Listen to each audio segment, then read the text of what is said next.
next to me, we have Robert Sheldon.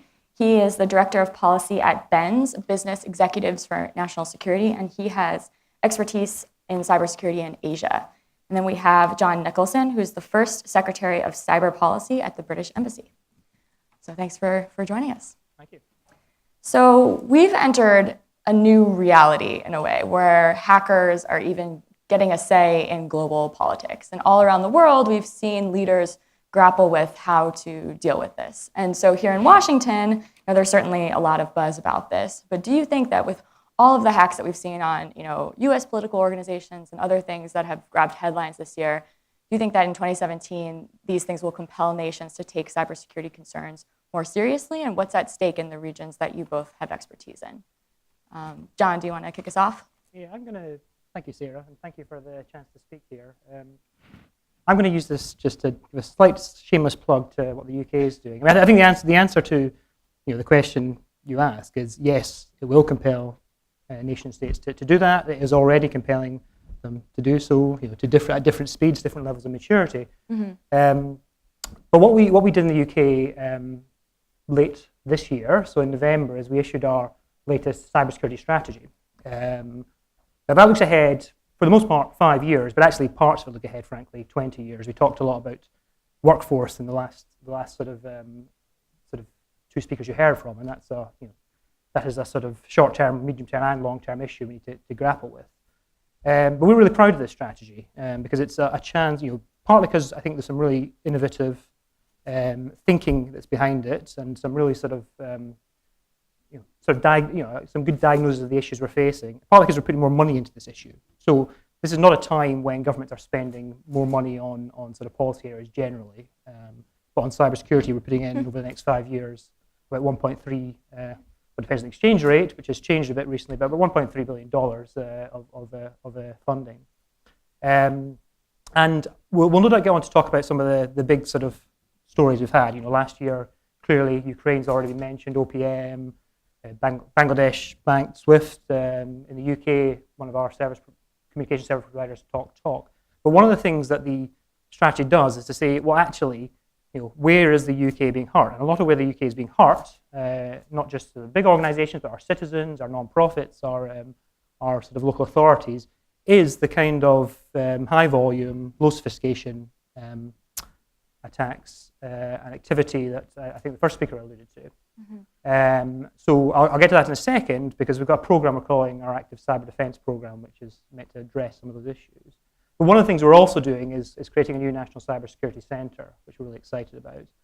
And that was really in response to a lot of our senior officials and government ministers saying, the government landscape is really confusing. There are a whole lot of 3-letter, 4-letter acronym organisations being involved in cybersecurity. Who do I need to talk to? Who is doing what?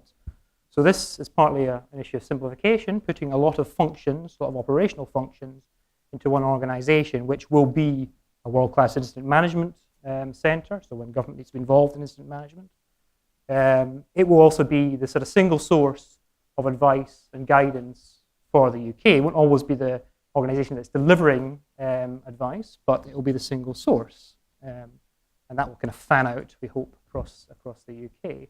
And also will give tailored advice to the national infrastructure sectors, to the wider economy, will sort of help with a lot of the skills and workforce issues that we talked about, because actually, where the UK is a smaller country than the US, there's, I think, within government less expertise, as you'd expect, given relative size, and it tends to be concentrated in 1 or 2 organisations. One of the organisations will be concentrated in is this centre. So that's one thing. The other is active cyber defence, and I would actually go back to the Commission. So the Presidential Commission reported earlier this year said something which I think was interesting and sort of chimed with our diagnosis. It said, to the maximum extent possible, the burden for cybersecurity must ultimately be moved away from the end user, consumers, businesses, critical infrastructure, and others, to higher level solutions that include greater threat deterrence, more secure products and protocols, and a safer internet ecosystem. And I think that's the diagnosis we came to as well. The extent to which all defences are vulnerable to human error, and anything that relies on single end users doing the right thing is kind of flawed from the start, the concept. So we're looking at a range of sort of government actions, working with the private sector, because these need to be delivered with the private sector, on things like tackling commodity attacks, tackling email, which is still by far the main attack vector, looking at DNS filtering at scale, looking at piloting things on government networks, looking at driving our software ecosystem to be more, to sort of move to sort of more secure products, looking at issues of authentication, identity as something we do. So a range of lines of effort where we think there's a legitimate role for government to be working with industry to make a difference. So we're really excited about that. Great. That's really helpful to hear where you guys are thinking on this. So Robert, why don't you give us the lay of the land in the regions that you are focused on? Thank you. Thank you for having me here today. I appreciate it, and speaking on my own behalf today. So the question is do the attacks on the election, or should they affect how countries resource defense? And the answer is they absolutely should. The question, or the extent to which they will, is sort of yet to be determined, because I think people are still sort of sorting through the lessons learned. But any countries that have elections should be looking at not only the explicit cybersecurity implications of what we've seen over the past few months, but also some of the more information operations-oriented types of interventions as well, which is not explicitly a matter of cybersecurity, but I think it's also relevant in terms of executing a free and fair election. In Asia, as in other places, there are elections that will happen over 2017 and beyond. The countries that have to be most concerned about it probably are ones in which there are well-resourced state actors that have a stake in the outcome. And then, of course, there's some countries in the region that are not particularly exposed to that line of attack because they don't have elections. So, is there any one country that you want to talk about in the region that you think might be facing something similar, and how are these hacks playing in the region? And I can open that up as well to you, John, afterwards, just how this is playing in Europe.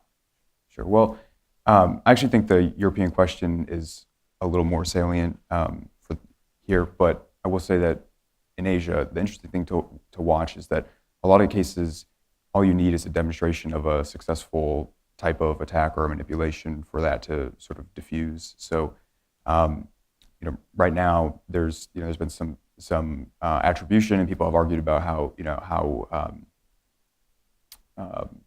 firm that is on different types of interference that we've seen over the past, over the election cycle here.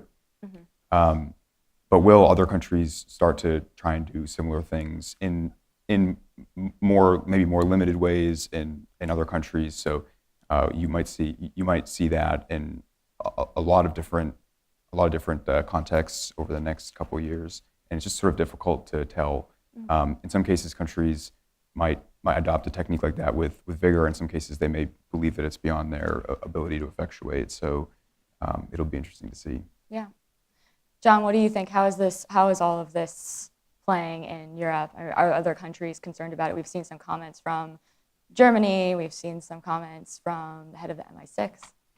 Yeah, I mean, clearly this year coming up, there are a number of important elections in Europe, and I can't speak for other countries and their concern, but this sort of activity we're talking about is of concern, yeah. Mm-hmm. Mm-hmm. So we talked a little bit in the previous conversation about the incoming administration from an international perspective. How do you think that countries in Asia what are they looking for? What's the biggest thing that they might be watching to see in tone or policy coming from the next administration in the U.S.? And same to you as well, John. Yeah, I think that's the most important question right now, and it's also the one for which it becomes most difficult to speculate what's going to happen. So everyone, I think, will be paying close attention to what the incoming administration will have as far as their agenda, and then in particular what areas in where there will be continuity from the Obama administration. If you look out across the region, there are every relationship that the United States has there is complex, and some more so than others. But there's elements of cooperation and elements of competition.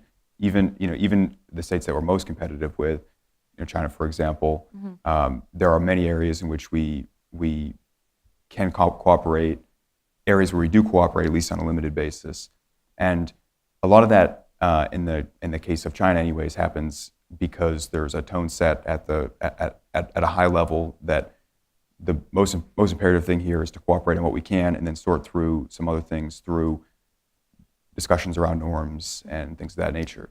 When you look at a country like Japan, for example, there's so much, and within the U.S.-Japan alliance, there's so many working level arrangements that it should have some momentum to carry forward. But there's also been some instances where, like things of a political nature have diffused and have stopped progress from transpiring. So we could talk about some examples of that, but that's also a possible outcome depending on what the priorities of the new administration are.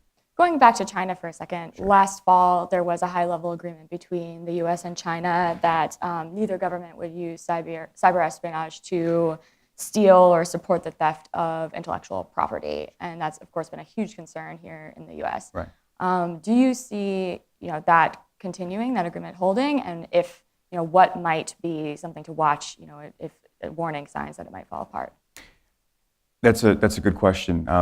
So I think that most outside observers have, I think, been at least cautiously optimistic about the extent to which that agreement works. There seems to have been, at a minimum, a fairly significant reduction in that sort of activity, and it will be interesting to see whether that sort of thing holds.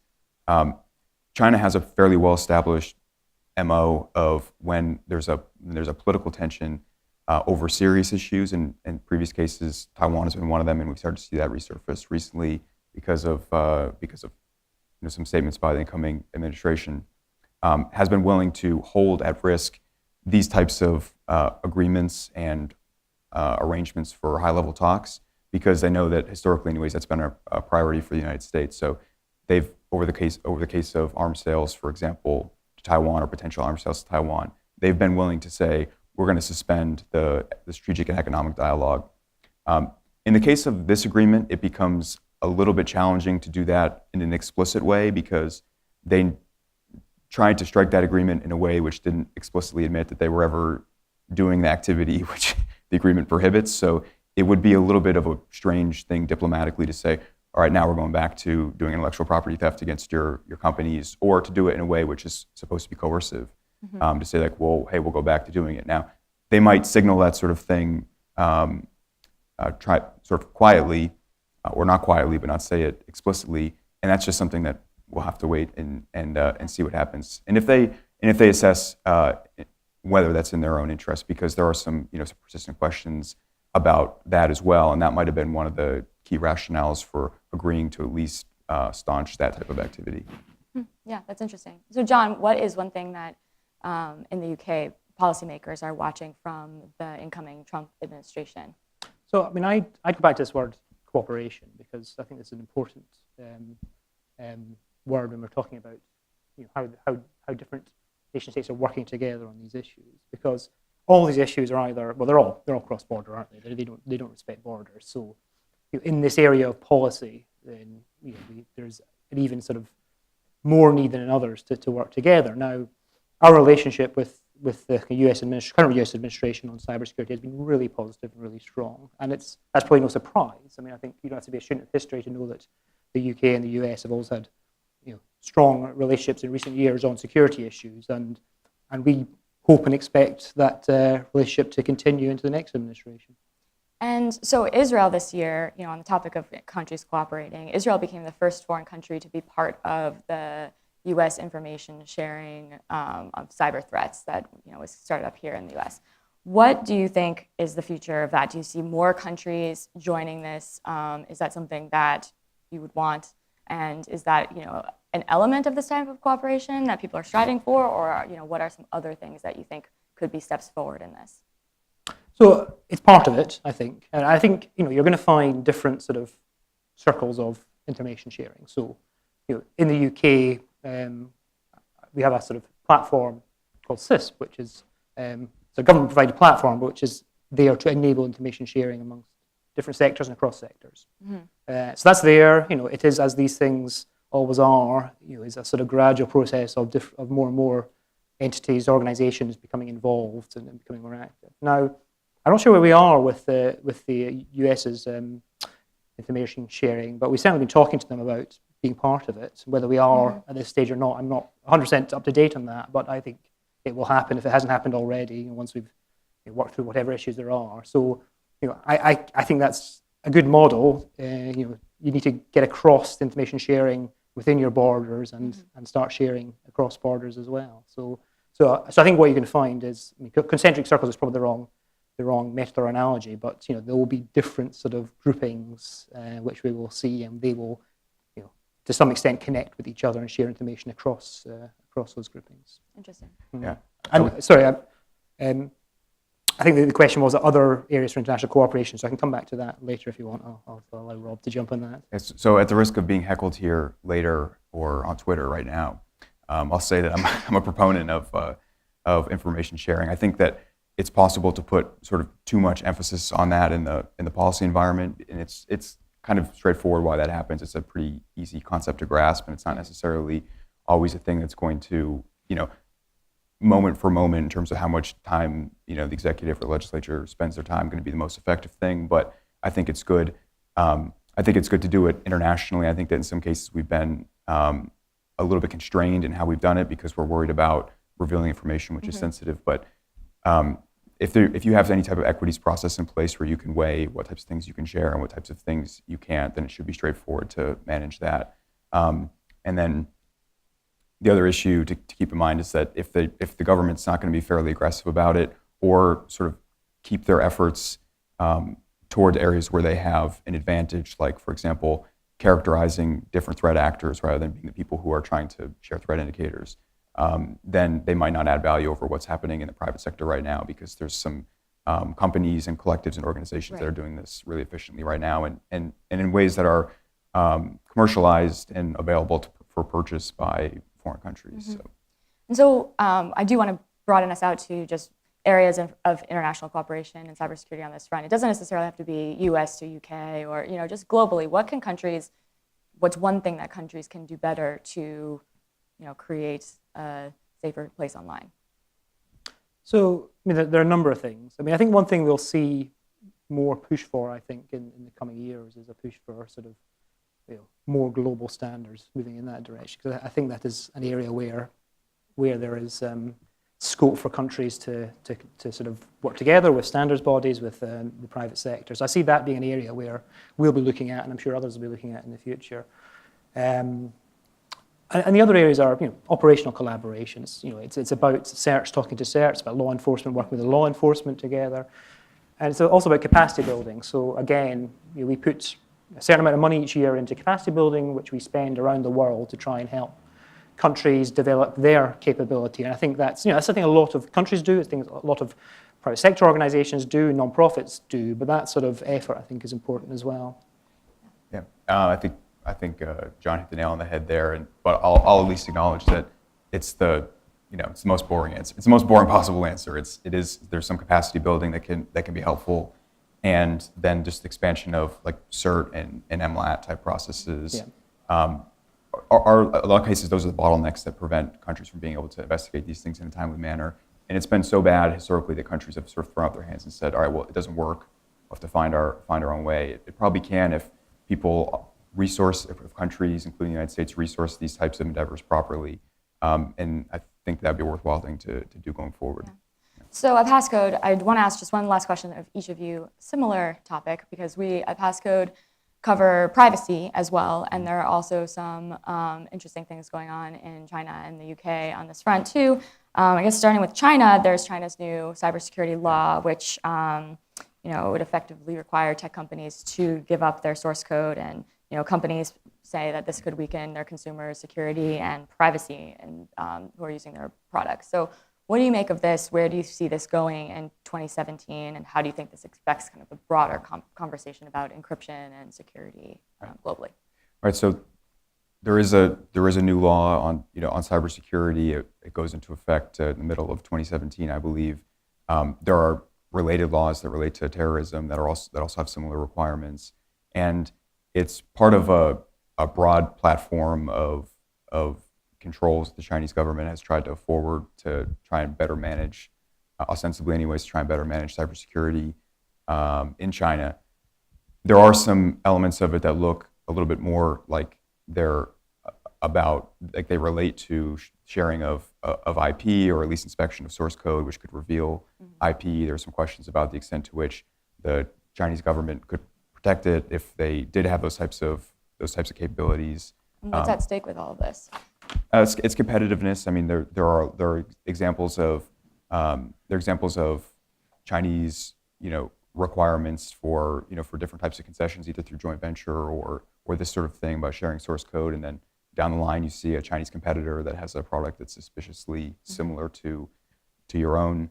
From a security and privacy perspective. Yeah, and from the standpoint of security, it's possible that exposure to to some of these things or other requirements that exist in terms of like laws on the ground in China, if you're going to have an entity there, could expose it to novel lines of attack. So that's possible. And then from a privacy standpoint, there is it is possible to overstate the extent to which the Chinese government is acting nefariously here. There's questions about that, but it is the case that in all countries there are laws that companies have to comply with. It's United States, it's Canada, it's places in Europe. And sometimes the requirements are just drawn up differently. So there's like a legal environment in every different country you're going to have to be in. That's just part of it.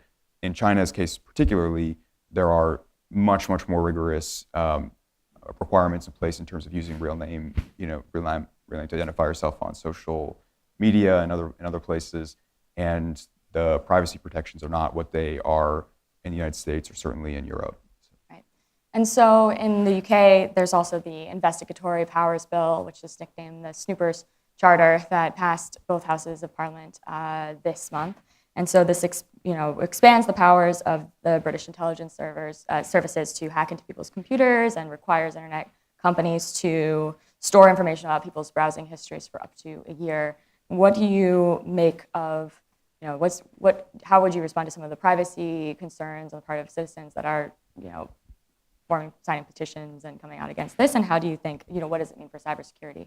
So I think a lot of myths have grown up around the Investigatory Powers Bill, frankly. So it's probably worth me stepping back and looking at some of the history of where this came from. I mean, before the bill was sort of put to Parliament in its draft form, there were 3 independent investigations done by David Anderson, who's the government's reviewer of terrorism legislation, by a committee of Parliament called the Intelligence and Security Committee, and by the think tank RUSI. And they all sort of concluded that the case for investigatory powers for sort of law enforcement for the intelligence services was necessary and important for the work they did.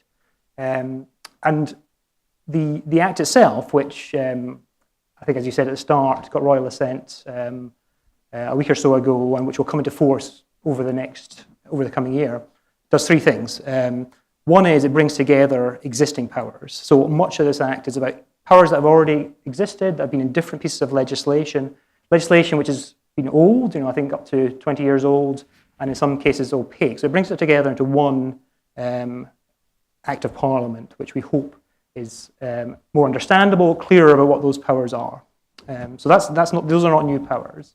It also overhauls the process for overseeing those investigatory powers in a couple of ways.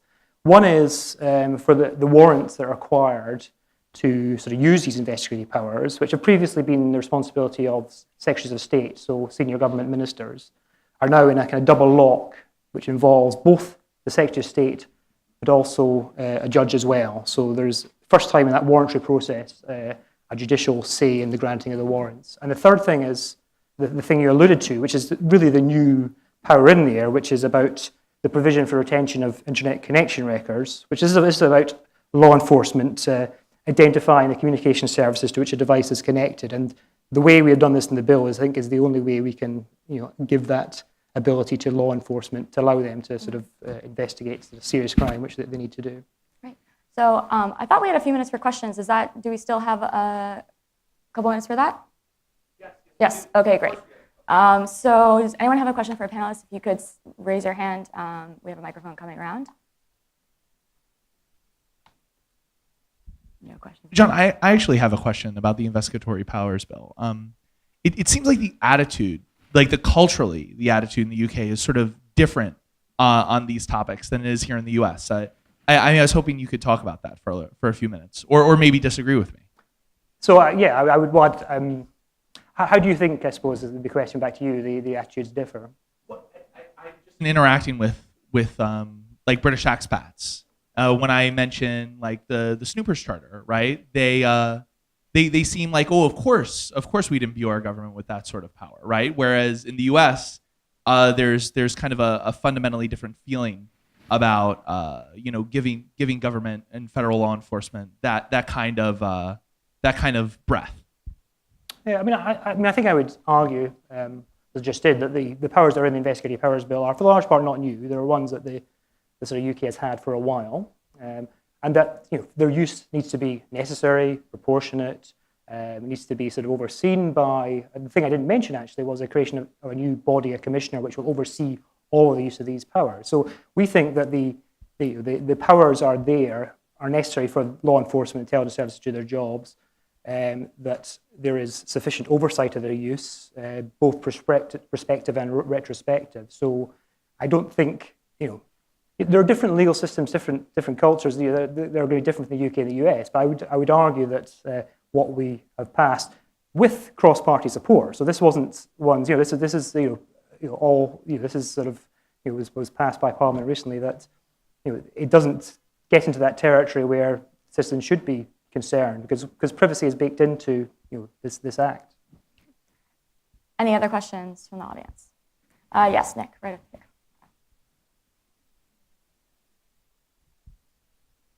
So, John, I have a question about something you mentioned, which was the idea that we're going to try and take away some of this responsibility from end users for security, something that you point out is echoed in the Commission on Enhancing National Cybersecurity as well.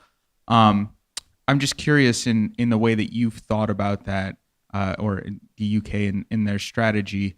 From an efficacy standpoint, I can see that makes a lot of sense in terms of end users often aren't the best educated about how to protect their security. But from a responsibility standpoint, especially if that end user is another company or something like that, how do you deal with the fact that as you de-emphasize the amount of security you're putting in the hands of the end users, if you're doing it at an ISP level or something like that, with the fact that that can lead to even less responsibility for users for taking care of their own security? Yeah, and I think that's a really good point. I mean, I think the answer to that is probably it's not an either or, frankly. I think you have to aspire at least, and the strategy is pretty comprehensive. It covers things like public awareness, and you have to aspire to do both. Frankly, now that's pretty difficult, and the success of sort of educating users, this doesn't have a sort of particularly sort of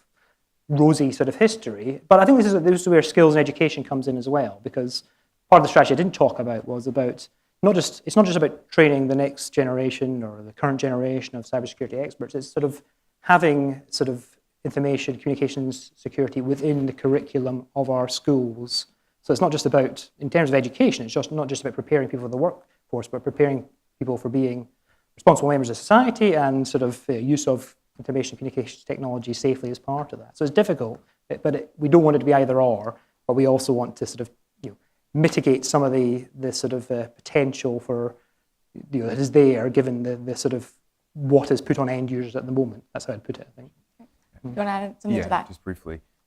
Most security experts I know are not all that optimistic about meaningfully elevating, like at a consumer level, people's ability to provide for their own security. But fortunately, we're moving towards platforms where managed security is much, much easier. And I think that there's a growing appreciation in all parts of industry that to the extent that you can build products with security in, and how you and build products so that they are secure by default, then that's probably the best way to approach it. Now, if you are managing a network at enterprise, you still have to train your users to report suspicious activity. And there's a bunch of those requirements, and that will probably never go away. But the notion of making everybody a security expert is probably not going to work. And with that, I think we are out of time. Thank you to both of you for joining us today. Thank you. Thanks.